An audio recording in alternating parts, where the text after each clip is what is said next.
The film opens in 1961 as a young Bob Dylan arrives in New York City to find musician Woody Guthrie. Meanwhile, fellow musician Pete Seeger is on trial for a song that Woody has written. After being dismissed, Pete performs the song outside the courthouse next to his wife Toshi. Pete goes to the hospital to visit an ailing Woody. Bob finds them and is allowed to enter. He plays a song that he wrote, Song for Woody, which he performs on his guitar for Pete and Woody. The latter, unable to verbally communicate, begins pounding on the dresser next to him in approval. Pete takes Bob home to the family, where he starts to play more of his music. During Bob's time with Pete, he is brought into the New York folk music scene. Bob works on his music and is taken to an open mic night to perform. There, he witnesses Joan Baez performing. When Bob gets up to play, he makes flirtatious comments towards her before performing his song, I Was Young When I Left Home. This earns Bob the attention of music manager Albert Grossman, who immediately decides to take him on as a client. Bob starts to record a cover of Fixin' to Die, and while Grossman wants to record Bob's original music, the higher-ups want him to do covers for now. Bob goes to a music performance at a church, where he meets Sylvie Russo and begins to date her. They watch Now, Voyager at the theater and discuss the themes at a restaurant afterwards. Sylvie takes note of Bob's contrarian mindset and recommends him an author that shares similar views. They later attend a civil rights protest together. Sylvie takes an extended trip to Rome after an argument with Bob over the way he treats her when she talks about herself and how he barely talks about his own past. You came here with nothing but a guitar. He later goes to a show to perform Masters of War, which Joan watches. They later leave and sleep together. In the morning, Bob makes a comment about Joan's music being like oil paintings in a dentist's office. He then starts to play Blowin' in the Wind, which Joan joins him in singing. Sylvie returns from her trip, just as Bob's career really starts to take off. He performs Girl from the North Country during a show with Joan, and Sylvie begins to note how close she and Bob are. More people begin to recognize Bob on the street and buy his album. And he even receives a letter from Johnny Cash, saying that his Freewheelin' album is a prized possession. The two become pen pals, and even perform at the same show. Bob performs The Times They Are A-Changin', which impresses people watching like Pete, Toshi, Joan, and Cash, while Sylvie is moved to tears. In 1965, Bob is a household name but still feels that he is boxed in to playing a specific type of folk music.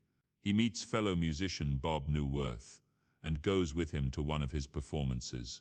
Things get sour when an overzealous fan grabs Bob's shades off his face, and he gets punched by her boyfriend when he tries to get them back. Get off! Ow! Fuck off! He goes to Sylvie's apartment so she can tend to him, but he sees that she is already with another man. Bob begins to adapt to the political and social unrest of the time and decides to shift his music towards the electric folk rock genre, which doesn't sit well with the planning committee of a music festival who are used to playing Bob's regular stuff. He records new songs like Subterranean Homesick Blues and Highway 61 Revisited. He later visits the set of Pete's Rainbow Quest show where he has Jesse Moffett as a guest.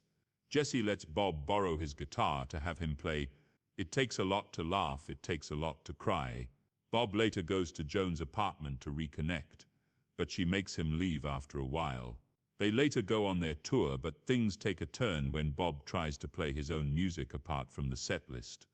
While Joan tries to start playing Blowin' in the Wind, Bob makes a scene and tries to get Joan to play something else. But she plays the song herself while he walks off stage. Bob gets a band together, and they begin to record like a Rolling Stone. He picks up Sylvie on his motorcycle as he is heading to Newport for their folk festival. Sylvie watches as Bob and Joan perform It Ain't Me Babe, seeing the chemistry between them, and she leaves. When Bob finds out from Newworth that Sylvie left, he rushes after her, but she makes it clear in the most peaceful terms that they are done.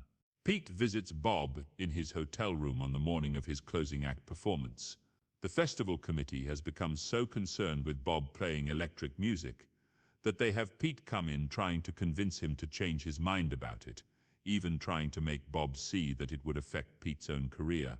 On his way out of the hotel, Bob runs into a drunken Cash, who encourages him to go ahead and play his music, even if it upsets others.